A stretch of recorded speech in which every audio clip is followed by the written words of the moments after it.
Leyes de tefilá y bendición de los Kohanim, sacerdotes. Tefilá en general se traduce como rezo, oración, peticiones, alabanzas. A lo largo de estas leyes vamos a utilizar la palabra tefilá propiamente dicho, porque incluye todas estas ideas al mismo tiempo.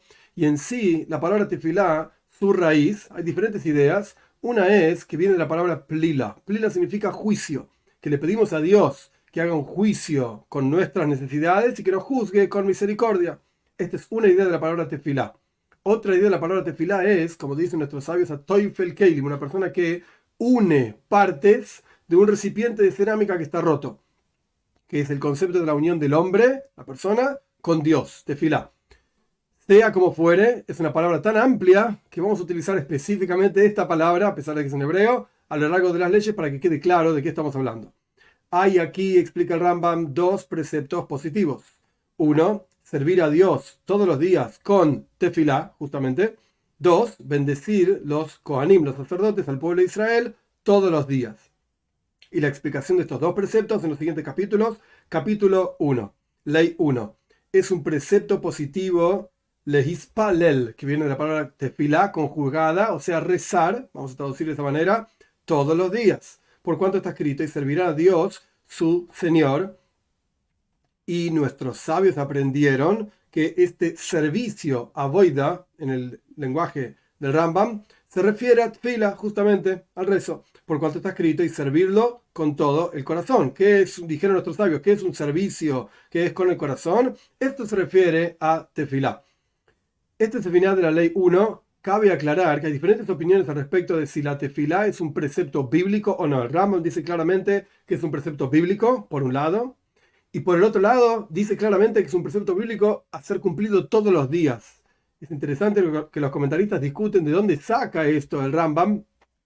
El Kesef Mishnah, que es el autor del Kesef Mishnah, es un comentario al Rambam, escrito por Rabbi Yosef Karo, quien compuso después el Shulchan Aruch, el Código de la Judía. Trae una idea interesante. La Torá no dice claramente cuándo uno debe hacer tefilá, y si vamos a decir que esto es una vez en tu vida, es algo que no tiene ningún sentido. Una persona reza una sola vez en la vida y ya está, cumplió con esa obligación. Entonces el Rambam dice que es todos los días. El Ramban Nachmanides dice que en realidad la tefilá no es una mitzvah bíblica, sino que es una mitzvah, un precepto rabínico. 2. Ley 2. Y no hay un número de tefilot, de rezos, desde la perspectiva de la Torá propiamente dicha. O sea, la Torá no dice cuántas veces hay que rezar todos los días. Y tampoco hay una forma, una estructura de la tefilá en la Torá. Y la tefilá tampoco tiene un momento fijo en la Torá. Por lo tanto, explica Rambam, las mujeres y los esclavos están obligados en tefilá, por cuanto es un precepto que no es regulado por el tiempo. No tiene una cantidad de tiempo, no tiene un momento, etc. Sino que la obligación de esta mitzvah es de la siguiente manera. Si decimos que esta tefilá no tiene una estructura, no tiene un momento, entonces ¿de qué se trata esta tefilá? Y por supuesto la Torá tiene que ser clara cuando nos da un precepto en términos bien sencillos. Un precepto es una obligación divina. Bueno, tenemos que hacer esto porque Dios dice. ¿Qué es lo que hay que hacer? Esto es lo que el Rambam va a definir ahora. En las palabras de Rambam, la obligación de esta mitzvah, de este precepto, es de la siguiente manera: que la persona suplique y rece todos los días y diga las alabanzas de Dios y después pida sus necesidades que la persona necesita en forma de petición y en forma de súplica. Y después de alabanza y agradecimiento a Dios por las cosas buenas que Dios le dio, cada persona de acuerdo a su capacidad. Capacidad, obviamente, de acuerdo a la elocuencia que tenga. 3. Si la persona está acostumbrada a la traducción literal, pero se refiere a alguien elocuente que sabe hablar, etcétera, entonces puede aumentar en esta súplica y petición. Y si la persona era, las palabras literales del Rambam, incircunciso de labios, o sea, no es elocuente, es lo opuesto de elocuente, habla de acuerdo a su capacidad en todo momento que quiera. Le habla a Dios, por supuesto, de eso se trata la tefilá. Y también la cantidad de tefilot, el plural de tefilá, la cantidad de rezos, cada uno de acuerdo a su capacidad. Hay quien reza una vez por día y hay quien reza muchísimas veces. Y toda vez que la persona reza, tiene que rezar frente, o sea, orientado hacia el templo en Jerusalén. En todo lugar en donde esté, tiene que estar orientado hacia Jerusalén. Y también siempre fue así la cuestión desde Moshe, nuestro maestro, Moshe Rabbeinu, hasta Ezra. Ezra que trajo al pueblo de Israel desde Babilonia hacia la tierra de Israel con la reconstrucción del segundo templo. 4. Por cuanto el pueblo de Israel se fue al exilio en los días de Nebuchadnezzar el malvado, o sea, en la época de la destrucción del primer templo, estamos hablando aproximadamente 2500 años atrás, y se mezclaron en Persia y en Grecia y el resto de las naciones, y les nacieron para ellos hijos en las tierras de las otras naciones. Y esos hijos estaban confundidos sus labios, su lengua estaba confundida, no hablaban perfecto Lashon Kodesh, lengua santa, y su lengua de cada uno de ellos estaba mezclada de otras lenguas de diferentes naciones, etc. Y por cuanto cuando la persona hablaba no podía hablar todo lo necesario en una sola lengua, sino que con confusiones y errores, etc., como está escrito. Y sus hijos, la mitad hablan Ashdoidis, que significa algún lenguaje de la ciudad de Ashdod, y no reconocen, no saben hablar Yehudis, el lenguaje del pueblo de Israel. Y hablan como el lenguaje de cada pueblo y cada pueblo. Esto está en Nehemia, en el capítulo 3, el versículo 24. Y por esto, cuando una persona rezaba, se acortaba su lengua, por así decir, para pedir sus necesidades. No sabía decirlo correctamente o para relatar la alabanza de Dios en la lengua santa, hasta que se mezclaban junto con lo que la persona estaba diciendo otras lenguas. Y por cuanto Ezra y su juzgado vieron esto, se levantaron y decretaron para ellos, o sea, para el pueblo de Israel, 18 bendiciones, que entre paréntesis no están en el texto del Rambam, en realidad son 19, y el Rambam mismo va a explicar por qué surgió una más, etc. Decretaron entonces Ezra y su juzgado 18 bendiciones en forma ordenada. Las 3 primeras bendiciones son una alabanza a Dios. Las últimas 3 bendiciones son un agradecimiento. Y las que están en el medio, las 2 del medio, tienen la petición de todas las cosas, que son como fundamentos para todas las necesidades de cada persona y para las necesidades de la congregación entera, de manera tal que estén estas 18 bendiciones ordenadas, preparadas en boca de todos y las estudien rápidamente.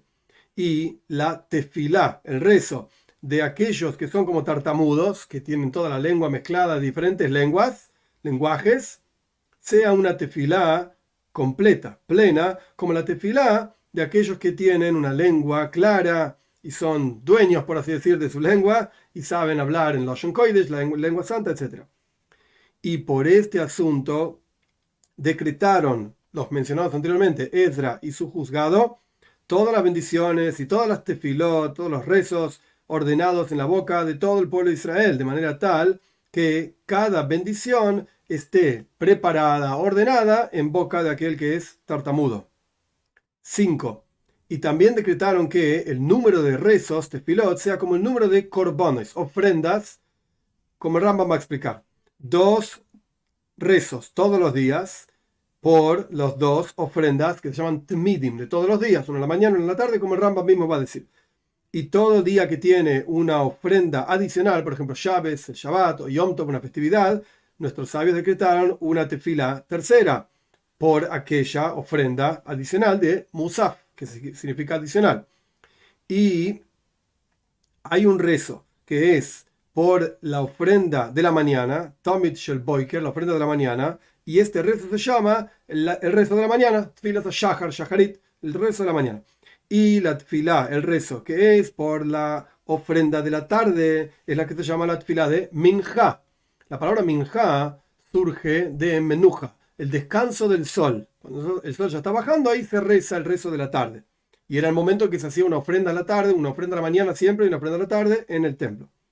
Y el rezo que es por los musafim, las ofrendas adicionales, es la que se llama Tfilas a Musafim, justamente el rezo de las cuestiones adicionales, musafes adicional.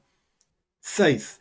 Y también decretaron que la persona rece una tefilá a la noche, porque los miembros de la ofrenda de la tarde se consumían durante toda la noche. En recuerdo a esos miembros siendo consumidos, hay una tefilá adicional, un rezo adicional. ¿Por cuánto está escrito esta es la ofrenda de holocausto, significa que se quemaba completamente en el altar, sobre la fogata, sobre el altar, durante toda la noche hasta la mañana.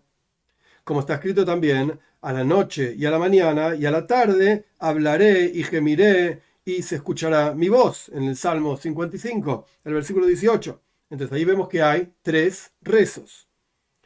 Y el rezo de la noche no es una obligación como el rezo de la mañana y el de la tarde. Y aún así, a pesar de que no es una obligación, la costumbre de todo el pueblo de Israel en todos los lugares donde están asentados es rezar el rezo de la noche y lo aceptamos cada uno, cada comunidad, etcétera, como una obligación. 7. Y también decretaron otra tefilá, otro rezo después del rezo de la tarde, cercano a la puesta del sol, Shkiyat HaMal, la puesta del sol, en un día de ayuno solamente, para agregar súplicas y peticiones justamente por el ayuno. Y este es el rezo que se llama Neila, que literalmente significa el rezo de Neila, cerrar. Es decir, el Rambam me explica, se cerraron los portales del cielo porque el sol ya se está ocultando. Y por cuanto no se reza esto, solamente cerca a la puesta del sol. Entonces se llama Neila, que está cerrando el día, por así decirlo. 8. Surgen que los rezos todos los días son 3, a la noche, a la mañana y a la tarde.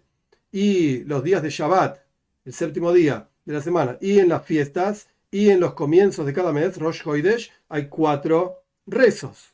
3 que son todos los días y un rezo adicional de Musaf, rezo adicional. Y en el día de Yom Kippur, en el día de ayuno, 5 rezos, 4 mencionados anteriormente y una tefilá, un rezo adicional de Neilá, que se están cerrando las puertas, etc. 9. Estos rezos no se puede decir menos de ellos, pero se puede agregar a ellos. Efectivamente, sí se puede agregar. Si la persona quería rezar durante todo el día, tiene permiso de hacerlo. Y todos aquellos rezos que la persona agrega, es como que está haciendo una ofrenda de dádiva, se llama nedava, una ofrenda porque quiere hacerla, no porque está obligado, en el templo mismo. Y por lo tanto, por cuanto es una ofrenda de dadivosidad, que algo que uno agrega, perdón, tiene que renovar alguna cosa en cada bendición de las bendiciones del medio, parecido a esa cosa en que está diciendo la bendición. Por ejemplo, hay una bendición de curar enfermos, entonces uno menciona los nombres de aquella persona que quiere curar. Y si la persona renovó algo, aunque sea en una bendición, ya es suficiente. De manera tal de mostrar que esto es una plegaria, una rezo, una tefilá de dadivosidad y no una tefilá de obligación. Y las primeras 3 bendiciones y las últimas 3 bendiciones de cada tefilá nunca se agrega a ellas. Y tampoco se reduce de ellas y no se puede cambiar de ellas nada. Cabe aclarar que cuando en este contexto hablamos de tefilá, se refiere específicamente, como el Rambam dijo claramente, a las 18 bendiciones, las 3 primeras, las 3 últimas, las 2 en el medio, etc. O la estructura de la tefilá en cada uno de los días especiales, como por ejemplo el Shabbat, Yom Tov, etc. No estamos hablando de todo lo que está alrededor de la tefilá. Los versos de alabanza y en la lectura del Shema, eso no entra dentro de la palabra tefilá propiamente dicho. 10. La congregación, o sea, todos juntos, no rezan una tefilá de dadivosidad, como mencionamos en la ley anterior, porque no existe una ofrenda de dadivosidad que traiga toda la congregación en el templo originalmente. Entonces, una persona no la puede inventar. Y una persona que está solo rezando no debe rezar 2 veces la plegaria de Musaf, la plegaria de adicional, por ejemplo, para un día de Shabbat. Una vez por la obligación y otra vez por dadivosidad, porque yo quiero donar algo más, por así decir. No, porque no existe hacer una ofrenda adicional de Musaf por dadivosidad, porque no podía, si era Shabbat, no se puede traer 2 veces la ofrenda de Musaf, entonces no podés rezar vos 2 veces la ofrenda de Musaf. O sea, encontramos las leyes de las ofrendas que se aplican a las leyes de Tefilá. Y hay entre los Geoinim literalmente significa genios. Pero esto se refiere, como ya está explicado en otro lugar también, a los líderes de las yeshivot, de las casas de estudio en Babilonia, aproximadamente entre el año 450 y el año 900 de la era común, estaban asentados en Babilonia, en lo que hoy es Irak, etc. Y también algunos se fueron por España, por otros lugares. A esto se refiere el Rambam cuando dice Geoinim. Hay quienes opinan lo siguiente y indicaron hacer lo siguiente: está prohibido rezar una tefilá de dadivosidad en Shabes, en el día, el séptimo día, y en Yom Tov, en las festividades como Pesach, Shavuos, etc., porque no se hace en esos días, en el templo originalmente, una ofrenda de dadivosidad, sino solamente se hacían las ofrendas obligatorias de esos días. Este es el final del capítulo. Cabe aclarar, interesante, importante, en el Shulchan Aruch, en el Código de Ley Judía, yo mencioné muchísimas veces, que no necesariamente la opinión de Rambam es efectivamente la halajá. En el Shulchan Aruch se menciona que ojalá y pudiésemos tener kavana, intención, concentración en los rezos que ya estamos obligados a rezar a la noche, a la mañana y a la tarde, etcétera, y no es lo más adecuado agregar más rezos, porque de vuelta, si ya no tuvimos suficiente concentración en los rezos obligatorios, menos vamos a tener concentración en los rezos agregados. Así que, idealmente hablando, a pesar de que está permitido, no agregamos rezos a los que nuestros sabios efectivamente decretaron.